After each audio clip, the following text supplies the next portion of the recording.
하루하루 주님과 동행하고 또 남은 한 주도 주님과 동행하기 위해 귀한 이 수 예배에 나오신 한 분 한 분을 주님의 이름으로 환영하고 축복합니다. 우리 오늘은 분노에 휩싸이지 않는 삶이라는 제목이에요.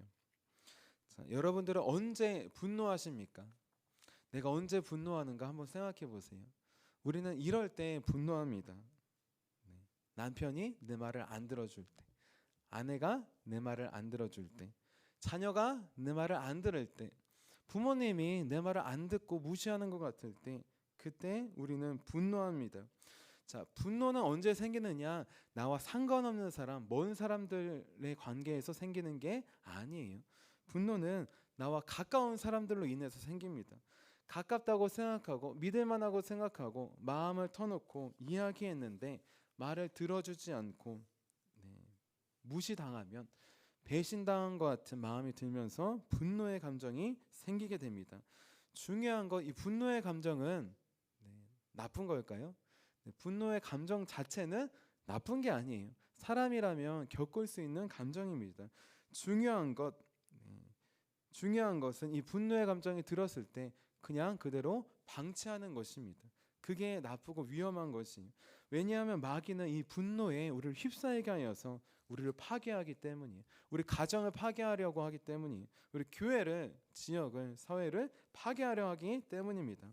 에베소서 4장 26절 27절 말씀이에요. 분을 내어도 죄를 짓지 말며 해가 지도록 분을 품지 말고 마귀에게 틈을 주지 말라. 아멘. 자, 분노에 휩싸이면 어떻게 되느냐? 사사기 12장에 분노에 휩싸인 사람이 나옵니다. 자기 분노로 자기 형제들을 다 죽인 사람이 나와요. 누구냐? 사사 입다라고 하는 사람이에요. 자, 사사는 누구입니까? 하나님의 대리자예요. 이스라엘 백성들을 보호하고 지켜줄 의무를 가진 사람입니다. 그런데 그 사사가 무려 자기의 분노로 4만 2천 명의 에브라임 사람들을 죽입니다. 사사기 12장 6절 말씀이에요. 그때 에브라임 사람의 죽은 자가 4만 2천 명이었더라. 민수기 시대에 에브라임 지파가 약 4만 명이었어요. 그 이후에 많이 불어났겠지만 거의 한 지파가 멸절되도록 그렇게 사사 입다가 죽인 것이에요. 자, 죽인 이유는 무엇이냐? 이제 전쟁을 하는데 에브라임 지파가 도와주지 않았습니다. 근데 오히려 전쟁이 끝나고 왜 우리를 안 불렀냐고 적반하장식으로 이야기하는 것이에요.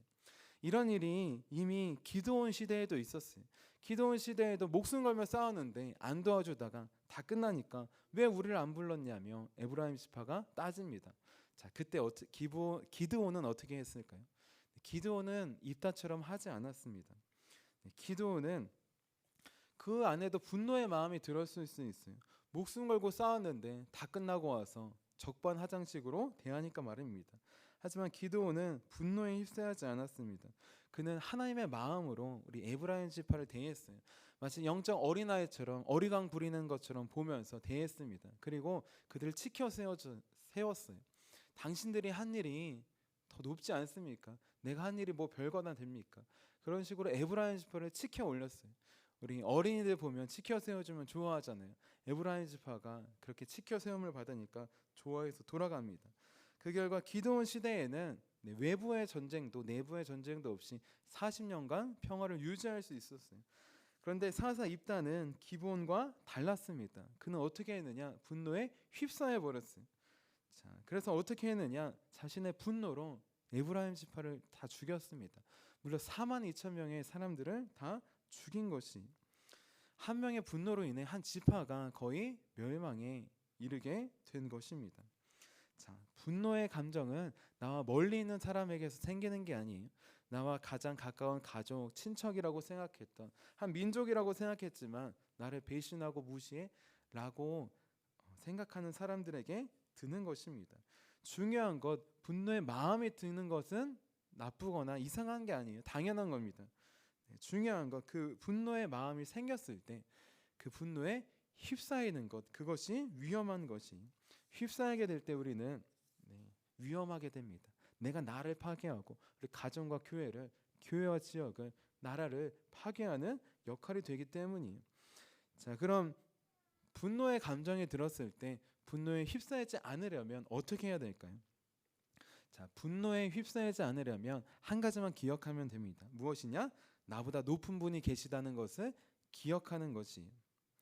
자, 우리 오늘 말씀해 보면 우리 요단 서쪽에 있는 아홉 지파 반이 큰 분노의 감정이 생겼습니다. 자, 그 분노의 이유는 무엇이냐? 얼마 전까지 칭찬해서 돌려보냈던 요단 동쪽 지파들이 갑자기 큰 제단을 짓는 거예요.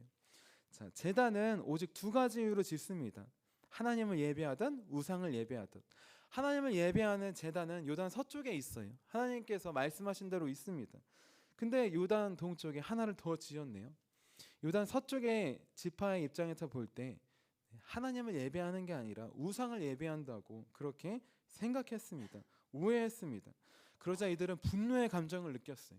얼마 전까지 목숨 걸면서 같이 싸웠는데, 지도자들이 칭찬하고 그렇게 보내줬는데 간지 얼마 안 돼서 가자마자 한 일이 우상을 섬기려고 제단을 지은 것이냐? 그렇게 동료들을 배신하고 하나님을 배신했다고 하는 분노의 감정이 일어났습니다. 자, 분노의 감정, 가장 가까운 사람에게 배신당했다고 생각할 때 들게 되는 것이.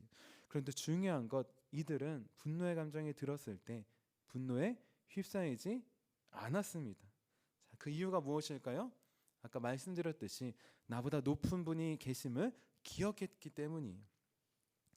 자, 우리 때때로 자녀들에게 화가 나서 분노하고 싶을 때가 있습니다. 근데 한번 생각해 보세요. 우리 집에 우리보다 높은 부모님이 계십니다.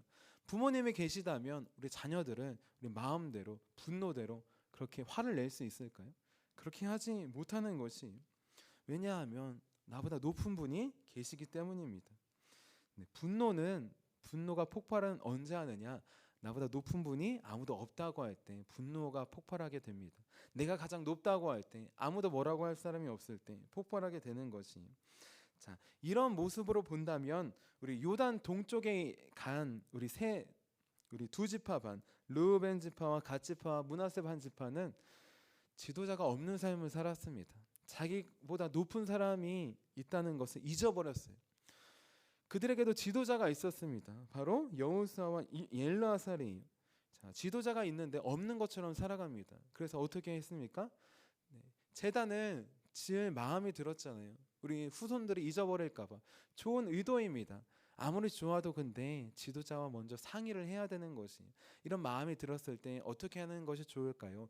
하나님께서 주신 지도자에게 먼저 가서 물어보아야 되는 것이. 여호수아와 엘르아살에게 물어보아야 되는 것이. 아니면 하물며 하나님께 기도라도 해서 물어보아야 되는 것입니다. 그런데 이들은 지금 지도자가 없습니다. 엘르아살과 여호수아에게 물어보지 않아요. 그러자 어떻게 합니까? 의미대로 하게 됩니다. 그 결과 전쟁을 일으킬 만한, 내분을 일으킬 만한 큰 오해를 사게 되는 것이. 자, 하지만 요단 서쪽 지파들은 어떻게 했느냐? 똑같은 상황이지만 이들은 지도자를 기억했어요. 지도자를 바라봤어요. 자, 분노가 일어나는 순간에도 자기의 분노로 먼저 가서 싸우지 않았습니다. 분노로 사람들을 죽이지 않았어요. 오히려 이 사람들은 이 분노를 가지고 지도자에게 나아갔습니다. 여호수아와 엘르아살에게 나아갔어요. 그리고 가장 높으신 지도자이신 하나님께 나아갔습니다. 자, 그것을 어떻게 할 수 있느냐? 우리 이들이 가장 먼저 어디로 갔는지 보면 알 수 있어요. 이들이 가장 먼저 어디로 갔느냐?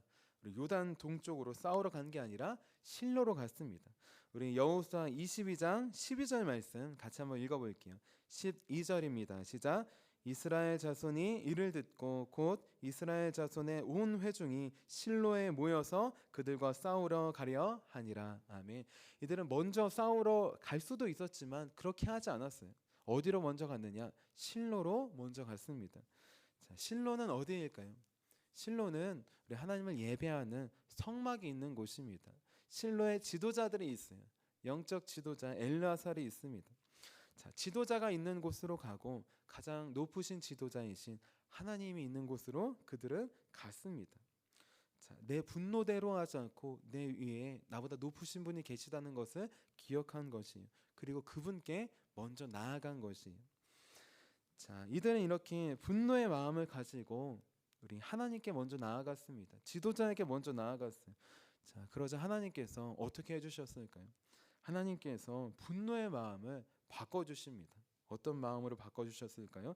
긍휼의 마음으로, 사랑의 마음으로 바꿔주셨습니다. 분노에 휩싸이게 한 것이 아니라 하나님께 나아갔을 때 하나님은 사랑에 휩싸이게 하십니다. 긍휼에 휩싸이게 하십니다. 자, 그리고 그 사랑에 휩싸인 자들을 통해서 하나님의 역사를 이루십니다.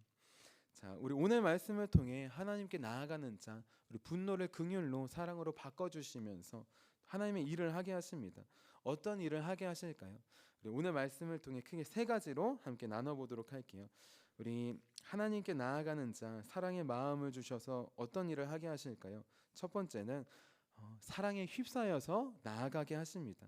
우리 여호수아 22장 13절 말씀 같이 한번 읽어볼게요. 13절입니다. 시작. 이스라엘 자손이 제사장 엘라살의 아들 비느하스를 길르앗 땅으로 보내어 르우벤 자손과 갓 자손과 므낫세 반 지파를 보게 하되. 하나님, 아멘. 자, 하나님께서 누구를 먼저 보내십니까? 네, 분노를 가지고 싸우라고 먼저 보내지 않으시요. 지도자를 먼저 보내십니다. 우리 10지파의 지도자들과 함께 이 사람을 보내요. 누구를 보낼까요? 엘라셀의 아들 비느하스를 보냅니다. 자, 비느하스는 누구입니까? 우리 비느하스, 우리 이스라엘 백성들이 모압 십딤에서 음행할 때 우리 거룩한 분노를 나타내는 사람이에요. 거룩한 분노로 그 음행하는 우리 족장과 여인을 죽인 사람입니다. 자, 겉으로 보면 우리 비느하스가 분노에 사로잡힌 것처럼 보여요. 자, 하지만 그 반대입니다. 비느하스는 하나님의 사랑에 휩싸인 것이 하나님의 사랑의 질투에 휩싸이고 있습니다. 그래서 그는 진노로 멸망받을 위기에 처해 있는 이스라엘을 위해 긍휼한 마음으로 나아갔던 것이 음행했던 자들 그들에게 우리 이스라엘을 구원할 긍휼의 마음으로 나아갔던 것입니다. 자, 하나님의 분노함도 있지만 그 안에 내면에 우리 이스라엘을 향한 사랑의 마음의 긍휼의 마음이 비느하스 안에 있던 것이에요. 우리가 분노를 가지고 하나님께 나아가면 하나님께서 그 분노를 사랑으로 바꿔주십니다. 긍휼로 바꿔주셔요. 사랑에 휩싸이게 하고 긍휼에 휩싸이게 하십니다. 그리고 중요한 것, 내 분노를 가지고 나아가는 게 아니라 그 사랑을 가지고 나아가게 하십니다. 그 긍휼을 가지고 나아가게 하셔요. 그래서 파괴하는 삶이 아니라 살리는 삶으로 바꿔주십니다. 우리 이어서 하나님은 우리 사랑의 마음에 휩싸이게 하셔서 어떤 일을 하실까요? 우리 두 번째는 사랑의 질책을 하게 하십니다. 우리 오늘 말씀 여호수아 22장 16절부터 18절까지 같이 한번 읽어볼게요. 16절부터 18절입니다. 시작. 여호와의 온 회중이 말하기를 너희가 어찌하여 이스라엘 하나님께 범죄하여 오늘 여호와를 따르는 데서 돌아서서 너희를 위하여 제단을 쌓아 너희가 오늘 여호와께 거역하고자 하느냐. 부올의 죄악으로 말미암아 여호와의 회중에 재앙이 내렸으나 오늘까지 우리가 그 죄에서 정결함을 받지 못하였거늘 그 죄악이 우리에게 부족하여서 오늘 너희가 돌이켜 여호와를 따르지 아니하려고 하느냐. 너희가 오늘 여호와를 배역하면 내일은 그가 이스라엘 온 회중에게 진노하시리라. 아멘. 아멘. 지금 비느하스와 10명의 지도자들이 요단 동천에 도착했습니다. 분노의 마음을 가지고 간 게 아니라 하나님께서 바꿔주신 사랑의 마음을 가지고 긍휼에 휩싸여서 나아갔어요. 그 나아간 사람들이 어떻게 하느냐? 우리 요단 동편 지파들을 질책하기 시작합니다. 그 질책의 내용을 요약하면 이렇습니다. 지금 바알 부올의 음행으로 이스라엘 전체가 재앙을 받았다. 그런데 그게 부족해서 너희가 또 죄를 짓느냐? 이스라엘 온 회중에 하나님의 진노가 임하도록 또 죄를 지려고 하느냐? 자, 그렇게 이스라엘 동편 지파들을 지금 질책합니다. 마치 막 손가락질을 하면서 질책하는 모습으로 보입니다. 중요한 건 우리는 때때로 사랑한다고 하면 무조건 봐주고 무조건 용서하는 것으로 오해할 수 있어요. 하지만 그런 건 진정한 사랑이 아닙니다. 진정한 사랑은 무엇이냐? 잘못한 것은 잘못했다고 알려주는 것이 잘못했을 때 질책하여서 올바른 길로 돌아오게 하는 것입니다. 그것이 진정한 사랑이에요. 요즘 부모님들이 자녀에게 사랑한다고 하면서 다 오냐오냐 하고 잘못된 것도 괜찮다, 다 괜찮다 하니까 자녀들이 옳은 길인 줄 알고 삐뚤어 나아가게 됩니다. 진정한 사랑은 무엇이냐? 질책하는 것입니다. 어떻게 질책하는 것일까요? 주의해야 될 점이 있어요. 내 분노로 질책하는 게 아닙니다. 하나님께서 주신 사랑으로 질책하고 혼내는 것이. 자, 분노의 질책은 겉으로 보면 자녀를 위하는 것 같아요. 자, 이런 것 같습니다. 자녀가 위험한 찻길로 뛰어듭니다. 엄마가 이렇게 말해요. 위험한 데로 뛰어들면 어떡하니? 엄마가 그렇게 하면 된다고 했어, 안 됐어? 자, 겉으로 보면 어떤 말이에요? 위험한 찻길로 뛰어들면 안 된다는 말이죠. 자, 근데 이 말의 뜻을 돌아보면 어떤 뜻일까요? 너 내가 위험한 데로 가지 말라고 했지. 근데 너 지금 왜 내 말 안 들어? 나 무시하니? 이런 식으로 분노의 질책은 아무리 겉으로 보기엔 자녀를 위하는 것 같지만 그 반대인 것이 내 말을 안 듣고 무시한다고 생각해서 화를 내는 것입니다. 자, 반대로 사랑의 질책은 그런 것이 아니에요. 사랑의 질책은 겉으로는 매서워 보여도 사랑이 담겨져 있는 것입니다. 진실이 담겨져 있는 것이. 마치 오늘 말씀에 우리 비느하스와 10명의 지도자들이 요단 동쪽 지파들에게 한 것처럼 말이에요. 겉으로 보기에는 너희가 또 죄를 지어서 이스라엘에 재앙이 오려고 하느냐, 무서워 보여요. 하지만 그 안에 사랑이 담겨져 있습니다. 지금 이스라엘만 위험한 게 아니라 너희 지파들 죄 지면 다 멸망한다고 그 지파들을 위해서 경고해 주는 것이, 질책해 주는 것이, 그렇게 하지 말라고 긍휼한 마음을 가지고 이야기하는 것입니다. 자, 하나님은 우리에게 사랑의 마음을 주셔서 어떻게 하느냐, 그 사랑의 마음을 가지고 질책하게 하십니다. 잘못된 것은 잘못되었다고 말하게 하세요. 중요한 건 그냥 나아갈 때는 내 분노로 질책합니다. 그러면 그 질책은 와닿지 않아요. 겉으로 보이는 화의 감정만 남게 됩니다. 그렇지 않고 하나님께 나아갔을 때, 하나님께서 주신 사랑으로 질책할 때 사랑의 마음이 남아요. 하나님의 마음이 남아요. 나를 위해서 주시는 말씀이구나 라는 것이 남게 되는 것입니다. 자, 지금 나는 자녀들에게 어떤 마음으로 나아가고 있습니까? 주님께서 주신 사랑의 마음으로 나아가는 우리 저와 여러분이 되시기를 주님의 이름으로 축원합니다. 우리 마지막으로 하나님께서 사랑의 마음을 주셔서 어떤 일을 하게 하실까요? 마지막으로 사랑으로 권면하게 하십니다. 우리 오늘 말씀 22장 19절 말씀 같이 한번 읽어볼게요. 19절입니다. 시작. 그런데 너희의 소유지가 만일 깨끗하지 아니하거든 여호와의 성막에 있는 여호와의 소유지로 건너와 우리 중에서 소유지를 나누어 가질 것이니라. 오직 우리 하나님 여호와의 제단 외에 다른 제단을 쌓음으로 여호와를 거역하지 말며 우리에게도 거역하지 말라. 아멘. 우리 요단 서쪽 지파들은 우리 동쪽 지파들에게 사랑의 질책을 합니다. 이어서 끝나는 것이 아니라 사랑으로 권면을 합니다. 자, 이 권면의 내용은 무엇이냐?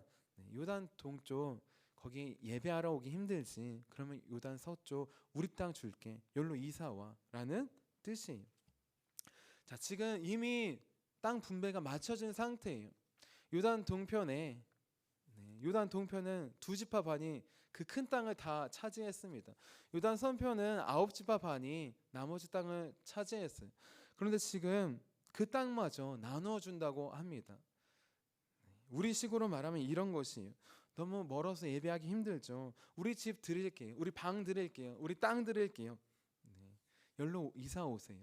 대신에 하나님을 떠나는 죄만큼은 짓지 마시기 바랍니다. 그렇게 지금 내 집을 주겠다고, 내 방을 주겠다고, 내 땅을 내어주겠다고 하는 것이 이게 과연 쉬운 일입니까? 아무리 형제라고 하지만 땅을 내어주고 집을 내어주는 거 형제라도 친척이라도 쉬운 일이 아니에요. 자, 그럼에도 불구하고 이들이 이런 권면을 할 수 있었던 이유, 그 이유는 무엇이냐? 하나님께서 주신 사랑의 마음으로 지금 가득 찼기 때문입니다. 분노가 아니라 긍휼에 휩싸여서 나아갔기 때문이에요. 그렇기 때문에 내 시간을 주고 마음을 주고 내 땅을 주고 내 걸 다 내어준다고 할지라도 하나님을 떠나는 일에서는 돌아오십시오. 그렇게 권면하고 있는 것이 마치 예수님께서 잃어버린 양 한 마리를 찾기 위해 어디든지 끝까지 찾아가시는 것처럼 자신의 시간과 생명과 마음까지 내어주셨던 것처럼 이들은 자신의 것을 내어준다고 합니다. 나눠준다고 합니다. 잃어버린 한 영혼을 돌아오게 원하는 예수님의 마음이 이들에게 담겨져 있는 것이에요. 자, 나는 분노의 마음이 생길 때 어디로 나아가고 있습니까? 분노의 마음으로 사람에게 먼저 나아가고 있습니까? 아니면 하나님께 먼저 나아가고 있습니까? 우리는 분노의 마음이 들 때 한 가지만은 기억해야 합니다. 나보다 높으신 분이 있다는 것. 그걸 기억할 때 우리는 분노에 휩싸이지 않는 삶을 살 수 있어요. 지금까지 얼마나 많은 분노에 휩싸여서 우리 가족에게, 자녀에게, 많은 사람들에게 상처를 줄 때가 얼마나 많았습니까? 우리는 기억해야 합니다. 유단 서쪽 지파들은 분노를 가지고 하나님께 먼저 나아갔어요. 나보다 높은 분이 있다는 걸 기억했습니다. 그때 하나님께서 분노를 사랑으로 바꿔주셨습니다. 긍휼의 마음으로 바꿔주셨어요. 그래서 내 땅까지, 소유까지 내어준다는, 다시 하나님께 돌아오라는 그 하나님의 마음을 전하게 하셨습니다. 자, 이제 분노의 마음이 생길 때마다 우리에게 사랑으로 바꿔주시는, 긍휼로 바꿔주시는 우리 하나님께 먼저 나아가기 원합니다. 그분께 나아가면 그분은 기도하게 하셔요. 분노를 일으킨 대상을 위해서 기도하게 하십니다. 그러면 그 사람을 향한 사랑과 긍휼의 마음을 채워주십니다. 우리 그 긍휼의 마음에 휩싸여서 우리가 만나는 우리 귀한 가족들과 자녀들과 부모들과 또 이웃들에게 주님의 사랑을 전하는 우리 저와 여러분이 되시기를 주님의 이름으로 축원합니다. 아멘. 우리 오늘 말씀을 놓고 먼저 함께 기도하기를 원합니다.